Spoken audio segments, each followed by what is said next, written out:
Hello and welcome to a bit of a special little video from us at Westeros.org.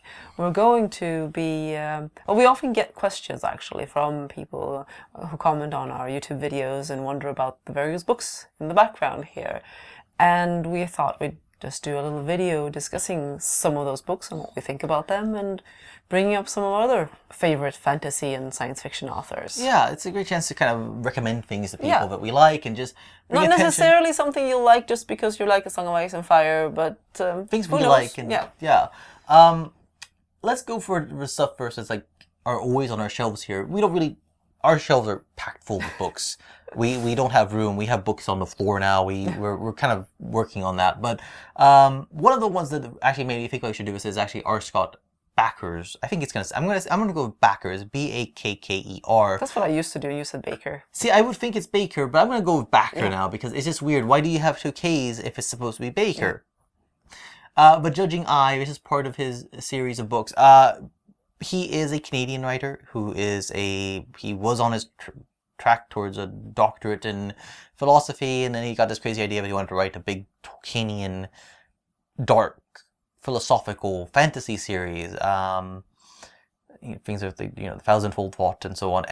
It is the grimdarkest of the grimdark. It's the grimdarkest of the grimdark in a lot of ways, and I think I read the first three, and I mean there's a lot of people who liked them on our forum, and I mean the Judging Eye is the fourth book, and I read that one, and then I decided I can't really keep up with it anymore because it's too heavy. It's too heavy for me, and it's too unmitigatedly heavy, and there are things about his writing I don't like, but other people love his work, and I think it's sort of very Tolkienian. The world building is massive. I mean, he's done an insane amount of world building, and I think well beyond what somebody like George has done. He created a lot of stuff that didn't need creating just to have it. It's fascinating. It is, and I respect it. I really respect what he's done. But it's such a monumental work. But it's just not really quite for me. But I think if you really want something that is intensely built, that has a philosophical angle, it's a great one to try. And in a similar vein, you might want to try Stephen Erikson's Malazan Book of the Fallen series. That's another series where I was along for the ride. I praised it. I mean, the first book and then the second book was better than the first, and the third book was even better. But I kept noticing like there were problems like he kept getting. They were not only better, but like the things that were happening were more and more enormous, and like people showing up whose hammers if they hit the ground. He kept dialing it up to 11, 12, 13, yeah, 14. And I kept saying like this is not tenable. He can't keep doing this. And but he kept doing it. He kept doing it. In the fourth book, he introduced a character that I won't even name because I have to curse every time I name this character. And the fifth book, I decided that's it for me. Others, again, love it. He wrote really quickly. And so some people have always held, oh, he's so much faster than George. He wrote 10 books in the time that George has taken to write 4. Never mind the massive continuity errors that kind of led to when he didn't really pay attention to a lot of things It came out of a gaming session, basically. It came out of gaming initially, game, but it's so much bigger than that. Yeah, but I think it shows in some of the the exaggeration of things and constant. There's a bit of power creep keeps happening.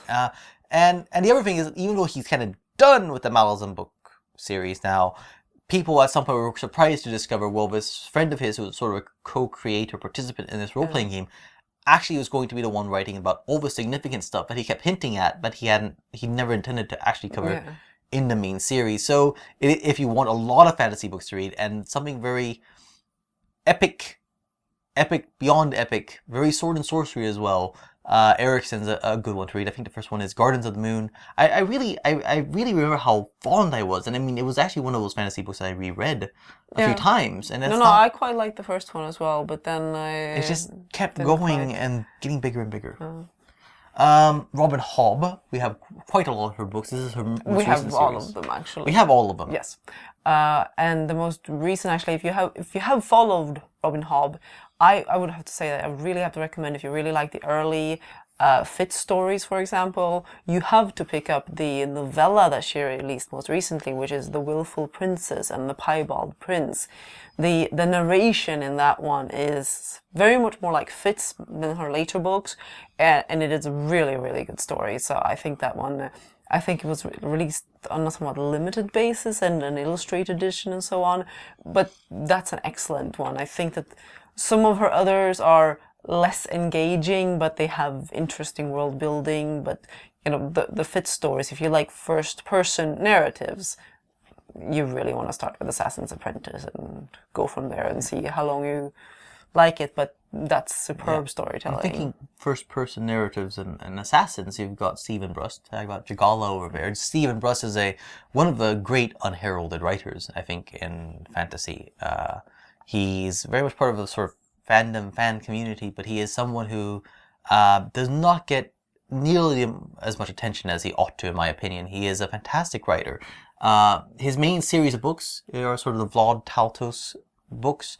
They're really interesting because they're set in, Vlad is a Easterner, a human, an assassin, sort of a criminal. He's sort of a minor cog in the Jerrig, the House of Jerrig. They are, how to explain, Dorgera is the setting. Dorgera is the setting where 17 houses, everyone belongs to one of these houses. And see, the thing is, they're not human, they're elves, basically. They are very tall, they got pointy ears, and they all have traits of various animals. So sort of the animal of their house, basically. Yeah, so there's the House of Dragon and the House of Zur, and the Jerrig are sort of a sort of mutt house of kind of anyone falls into it. They're the only ones you can join, I believe. They're the only ones you can join, and as an Easterner as well. So they're a catch-all. So Vlad leftovers. Is this really interesting guy who kind of starts off as an assassin. His story progresses, and interesting cast of characters. And I mean, what's fascinating with Brust is he's able to then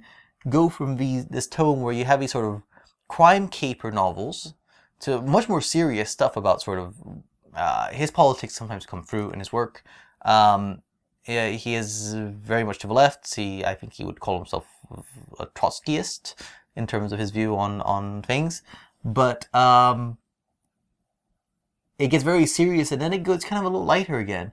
But what's really weird is because then he has another series set in Dorgera called the Katherine Romances, and the tone and style of them is completely different. They are all very much deliberately based kind of on Alexander Dumas. And very well done, sort of, I wouldn't call that pastiche. Pastiche is fair enough. It's a homage and pastiche and he's very good at capturing the style. And it's hilarious. I think one of the funniest things I've ever read is from one of those books. So very much worth a read. I really recommend. Also his Broke Down Palace, if you like stories with a bit of a fairy tale feel, Broke Down Palace is an allegory, fairy tale feel, and it's also connected to the Dorgera setting. Not everything he's written is connected to Dorgera. He's written, was it Sun, the Moon, and the Stars, and some of it was collaboration, I think. Yeah. But fantastic writer.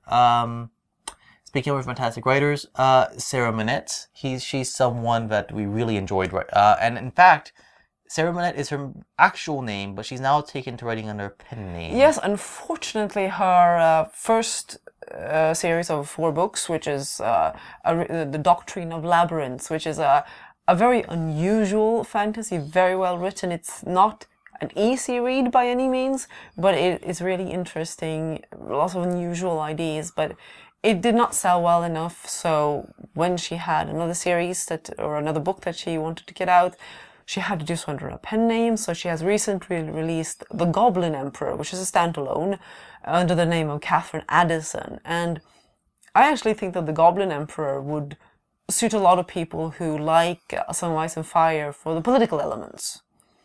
It's a little bit like if Tyrion had ended up all of a sudden king of the 7 kingdoms and having to deal with people not liking him very much and trying to figure out how to rule the country without having any sort of like a 15-year-old Tyrion on the throne. It has this.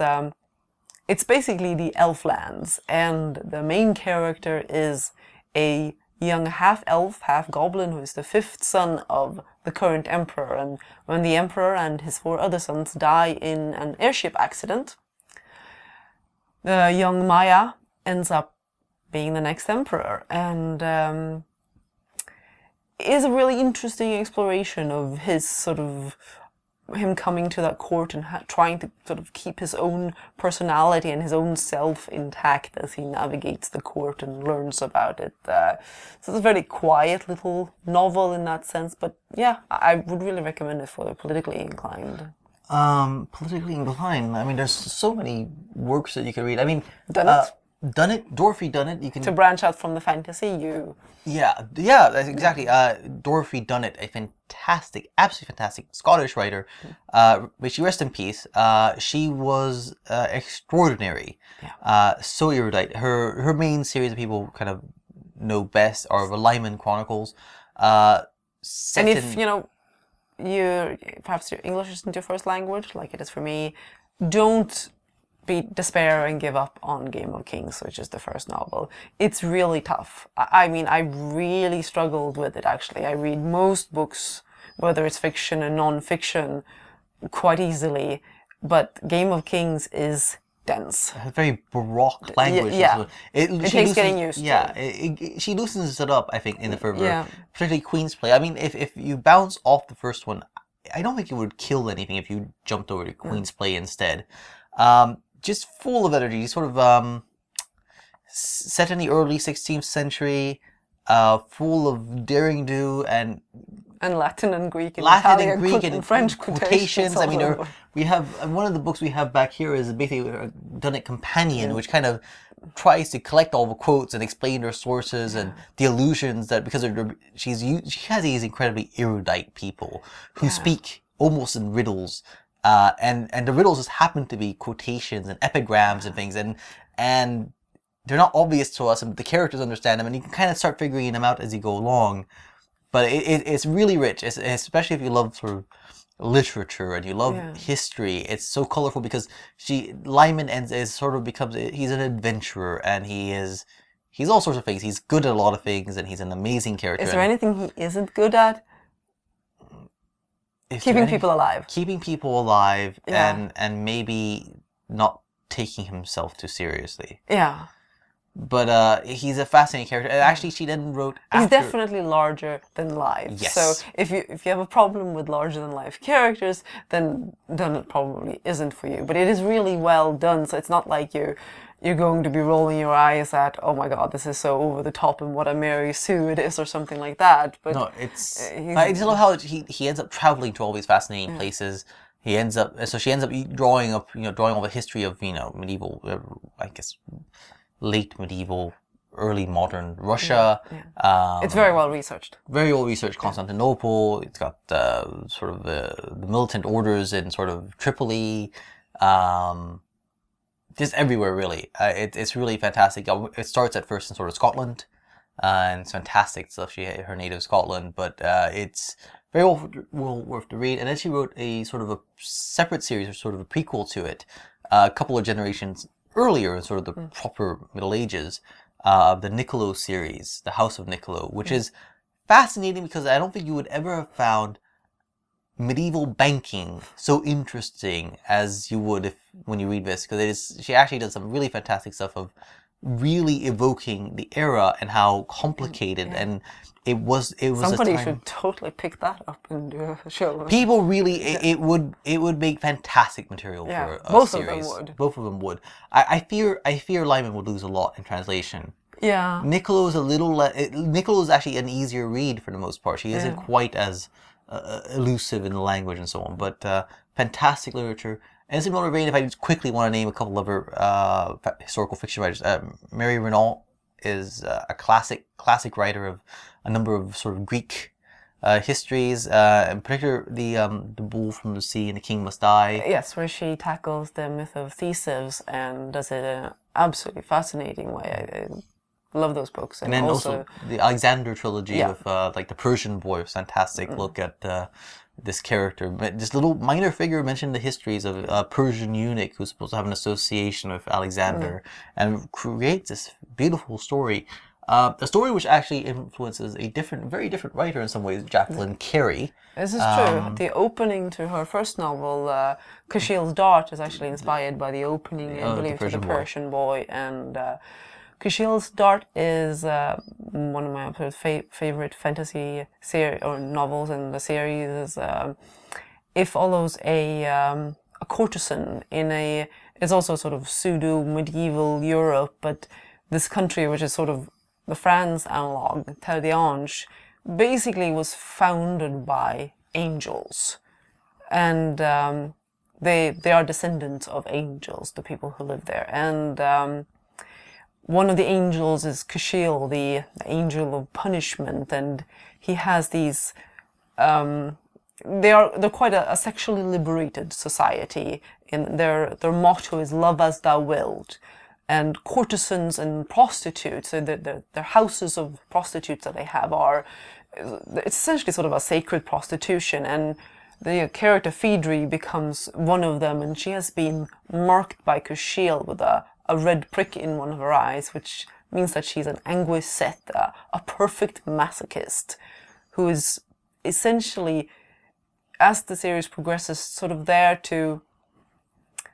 You could almost sort of elaborate that she's kind of a bit of a sort of borrowing of a Jesus figure, that she's taking the suffering of others. Yeah. And she's... I mean, that's one of the roles that she ends up playing, sort of a pain bearer, especially in the second novel.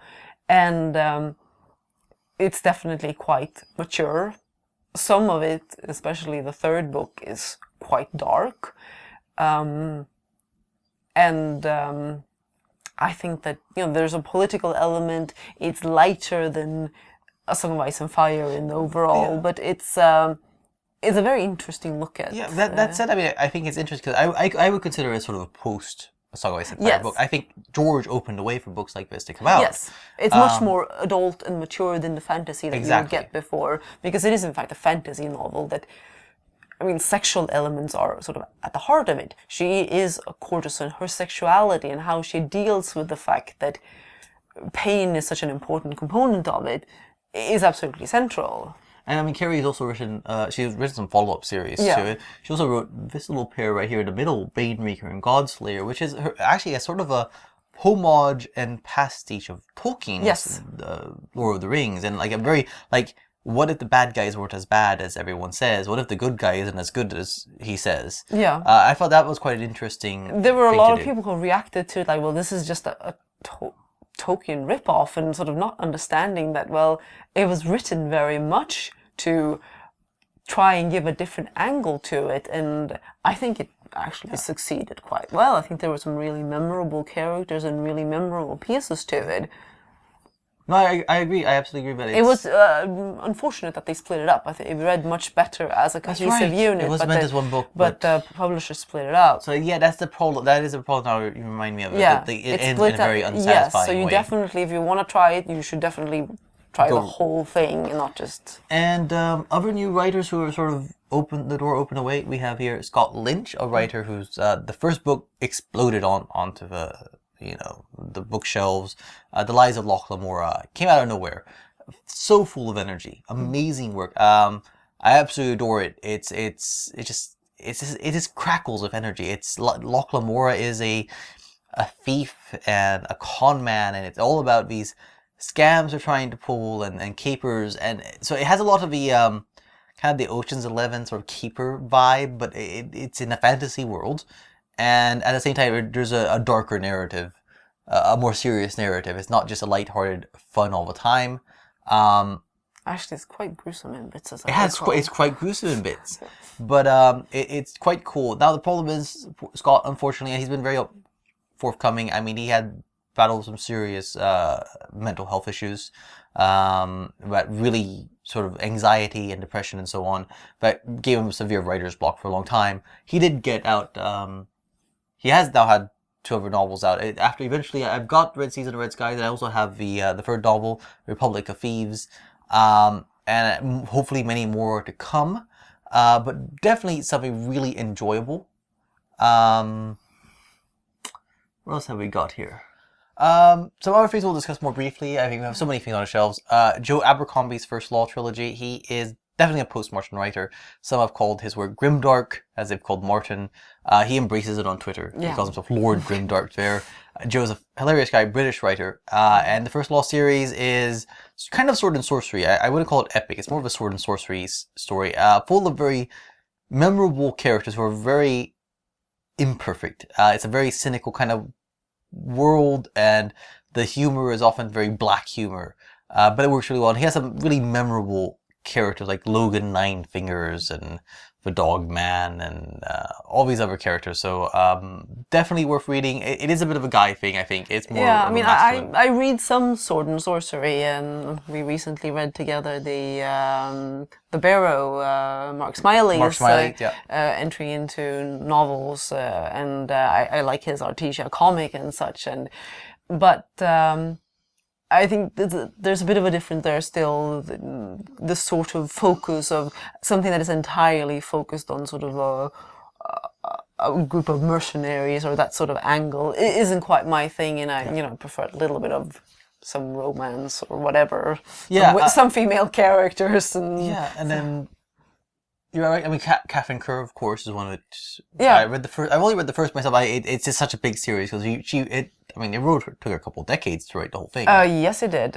I think it's 2 years ago. Not the last book finally came out, and it's a really ambitious, really complex story. It's in a sense, it's definitely pre-Martin when the first books come out, but it actually has a lot of the realism and the grimness really of A Song of Ice and Fire, but it's an entirely different scale because it's a sort of pseudo Celtic world, and it's quite fascinating. The first four are particularly strong in how they weave the past and the present together with flashbacks to past lives of characters, and they're some of my early favorite fantasy novels, and I think that you could definitely read the first four and see if you want to go on from there. I think actually something quite strong. The first one, I know the titles are different between the US and the UK. Yes, the UK insisted on titles they're called basically the Devery sequence, I think. The whole thing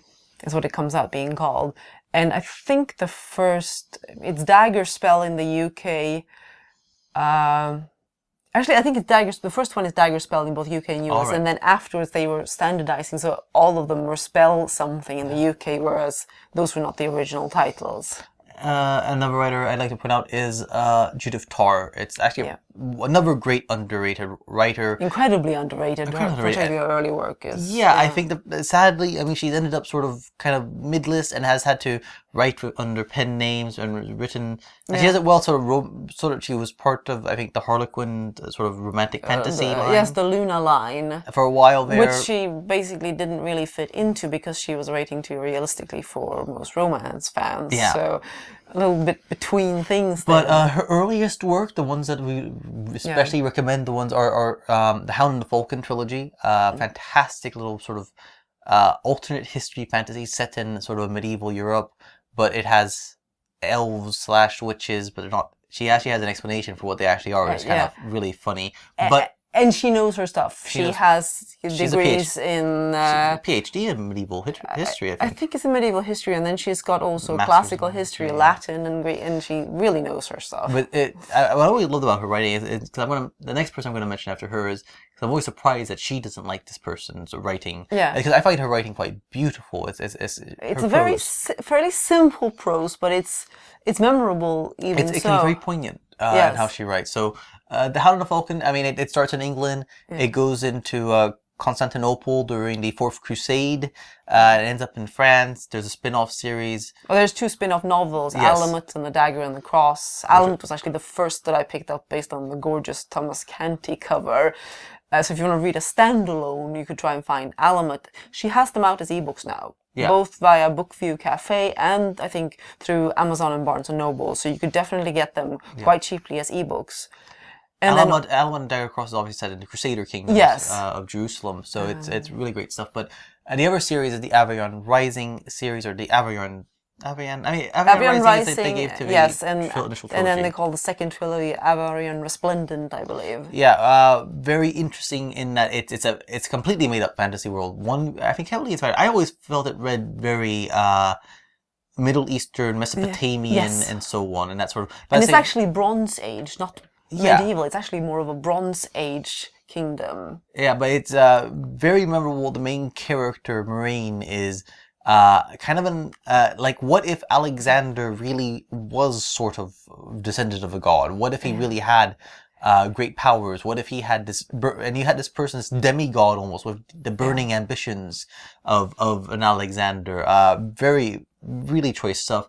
I think sometimes when she continues the series, it may lose a little bit of strength after the initial trilogy. The first three are very fabulous, strong. yeah. And the one I was going to comment after, obviously, is Gavriel Kay. Tarr has read him and his prose doesn't work for her. I'm surprised. I'm surprised as well, but you always think if you like two authors, they will like one, yeah. But yes, Kay's prose is very different. It's very lush, and some will call his first work, the Fionnuala Tapestry, purple prose.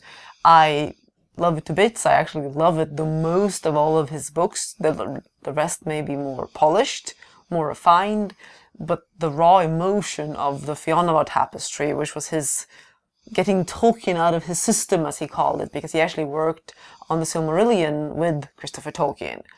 And then he wanted to write something that was Tolkienian, but it's still very different. Yes, there is a Dark Lord and there is this, good and evil conflict, but there's also much more grounding in sort of different kinds of mythology than what Tolkien used. When Tolkien tried to create a mythology, Kay is trying to synthesize a lot of different, playing with the idea that Fionnuala is the prime world. I think probably it's safe to say that Kay is one of our very favorite authors. Yes. And after the Fionnuala transfer, he moved towards Tigana is another. It's a standalone. That might be. And actually, we mentioned Dunnett earlier, and Kay was a huge fan of Dunnett and his characters. Yes, if you end up liking Dunnett and Lymond, you need to read Fionnuala, and you're definitely going to like some of the characters there. He does larger than life. A lot of people think that his characters are perhaps too much larger than life sometimes. They're definitely not your average. No, they're not. I don't think there's an author who's ever made you cry more than Kay has. He's very good at that. But Tigana is a standalone fantasy, quite large, really set sort of inspired by a Renaissance Italy a bit. His other work became progressively more sort of pseudo-historical, where the magic quotient became less and less. I think that probably the best place I would recommend someone start is The Lions of Alrasan, which is inspired. It's inspired by the Reconquista period of but compressed to a much shorter period. Of Spain, with where he has a character kind of like El Cid, and he has the Taifa states, and very fascinating, really beautifully done, showing these remarkable figures at this remarkable point in time, and how these cultures, this clash of cultures, religions, and sort of the various cultures, and it's really perfect. Yeah. I also think that his Serentine mosaic duology, diptych, I suppose you'd call it, is quite special, especially the second one, Lord of Empress, has one of the most breathtaking sequences I've ever read anyone write. So he is absolutely one of the finest writers working in the business. I think we've covered a lot of the ground of what, I mean, we have so many other people that deserve mention. Jack, let's go to George. I mean, we have wild cards here. This is, George has written a number of books. Dying of a Light was his first novel. It's a science fiction piece. Some will call it maudlin. It's got some really rich, evocative bits. It's not his best work, but it's very much worth reading. Fever Dream is probably, prior to A Song of Ice and Fire, is probably what I would think is his best novel. Horror set sort of the antebellum South on the Mississippi, steamboats. It's fantastic. Incredibly atmospheric. Very atmospheric. Yeah. And The Armageddon Rag, that's the book that he said almost killed his career, which is sort of about 60s and 70s rock and sort of the counterculture, and it has a horror fantasy element as well, actually, so it's really actually quite interesting.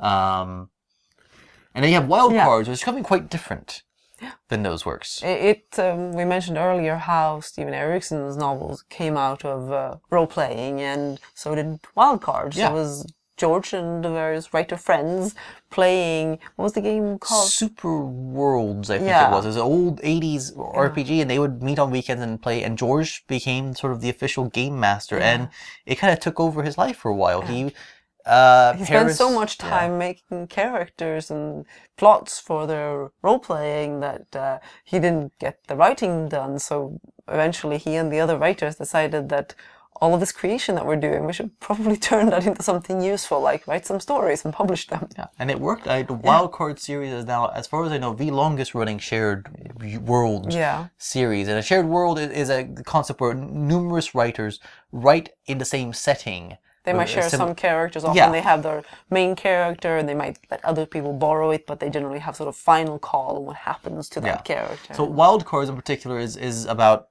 superheroes, and it kind of provides a realistic explanation for how superheroes came around by a sort of an alien virus, and has this whole concept. It's called the Wildcard virus because you kind of, there's some drew the Black Queen. A lot of people, which is the Black Queen, they died. The thing gave them a nasty death. Others drew the Joker, which gave them useless little mutations, often things that make them quite grotesque. And a very small percentage became aces, people who actually got useful powers. It kind of presents a alternate history, basically, from that point on, from, I guess, the late 40s, early 50s, on to the present day. And in fact, the initial book has been republished with a gorgeous Michael Colmark cover, Wildcards. Well, they are republishing the initial sequence, but then they're also publishing a new generation so that people could go straight to these newer stories without necessarily having to read about all the previous characters as well. So it's an ongoing universe where you can stop, or you can start at a number of different points. Yeah, but the new one is called, the first one of that one is called Inside Straight. I think actually George wrote a direct story for that one. And that one's going strong. I mean, it's been doing quite well. They've been, and George's role, other than writing that one story, is as editor and sort of ringleader. He's not really actively writing or very involved. Now, in the early books, he was. No, he's not spending every Saturday playing the game. Just in case you think. You know, he used to still roleplay. I hope he's had the time to still kind of hang out on weekends. But that's not why the books aren't out, so don't start thinking that. But some fantastic group of writers as well involved in Wildcards books. I really like, Roger Zelazny. I mean, to imagine Roger Zelazny was presenting material. Neil Gaiman, of Sandman fame. Actually, Sandman could have ended up a Wildcards character. He pitched it when he was a fairly unknown writer to George as a Wildcards character, and George said, get some more credits and so on. And the idea ended up becoming the genesis of the Sandman comics and the start of Gaiman's real explosion career. Neil Gaiman, of course, I can name. I mean, if I were going to comics, very briefly, we mentioned Mark Smiley, Artesia. That's deliberately, actually, he says he's actually a bit influenced by Game of Thrones, Tolkien. He's named Carey as an influence as well. Yeah. It's a sort of epic sword and sorcery world, which has a female main character who is a fighter and she is very powerful. She's very important. What I always loved is sort of, it's got the politics, it's got this lushness to it. It has a very sort of open, frank, sort of adult takes on things like sexuality. She has... she's very much like if a male character. She's a male Conan, or a female Conan. In that you'll find her having an orgy with 4 guys. And she's lusty. Yes. But it's sort of that he treats it like it's normal for people, in this setting, for women to be able to be equal to men and behave similarly to men. And not in all areas. And it's quite a big... He's in a lot of world building. It too started as a role-playing game, I think. Yeah. So, but he's gotten delayed because his company kind of took off and he's been stuck doing a lot of sort of art direction and things. So he's not as involved in comics. In fact, comics became so, time-consuming to do. But he's now actually done The Barrow, which we liked all right, and there's a lot of potential to it. We can't say we love it, but if Artesia is something you check out and you really like, I would suggest check out The Barrow because it has shares some characters. Namely Artesia's brother, Stepan. And speaking of our comics, Age of Bronze by Eric Schanauer. That's a beautiful, beautiful piece of work. He is an Eisner Award-winning artist, writer. And he's attempting to retell the whole of the Trojan War, all the side stories, all the connected material in comic form. All, basically the whole 10 years. And it's basically just now, I think, they've gotten to Troy and started fighting, basically. Yeah. And it's stunning. and it's very well researched. Yeah. He has really looked into trying to, look at sort of Minoan and Mycenaean and Hittite architecture, clothing, and all of that, and trying to place it in the Bronze Age. It's basically free of gods. It's a take on where the gods aren't real, but obviously people still believe they are real, and enormous cast of characters that he, great art and great writing. So very much recommended. It's going to be slow going to get the whole thing done, but it's worth following. Yeah, he's busy, I think, doing a lot of Wizard of Oz comics, which are really quite popular. But I think we'll leave it at that because there's so many people. I just realized I didn't even mention Susanna Clarke's Jonathan Strange and Mr. Norrell. That will be the last recommendation I make. That one kind of took everyone by surprise when it came out. It was her first novel. It's an amazing novel. If you love 19th century literature, the style of it is just delightful, wonderful work. And the best bits are the footnotes. And then speaking of footnotes, I kind of should have mentioned Jack Vance. So that's the actual. Let's put it on Jack Vance. Jack Vance is an author who George loves and considers the finest writer to who had been working in and there was some great collection. We have the Jack Vance Treasury, which collects a lot of his stories, and then we have the Songs of the Dying Earth, which is a homage collection edited by, is it just George and Gardner George and Gardner Dozois. So that should really get your fill of Jack Vance stories and Jack Vance-like stories. Yeah, because Vance is such a unique writer. He has, his language is just so ornate and beautiful. There's a certain freshness and zaniness. He wrote kind of almost anthropological fiction like Ursula Le Guin, who I really should mention, but I won't. I will stick to Jack Vance. We might have to revisit this sometime. We may have to revisit this. There's so many people we could name, but or just ask us in the comments as well, and we'll fill in with some more recommendations. Yeah. So actually, we'll leave it at that. But Jack Vance is the last one to suggest. Humorous, picturesque, colorful, and a big influence on how George depicts. I mean, just in general as a writer, the vistas he showed, but also I think. How he depicts some of the Eastern cultures. There is a Dario seems like a bit of a Vance character. Vance, but there's George. I mean, Vance created these very strange cultures, and I think George is inspired a bit by that. So that is our bookshelves, and that went much longer. Several of our bookshelves, much longer than I expected. I mean, we're not even. So we'll probably revisit this one. Bye.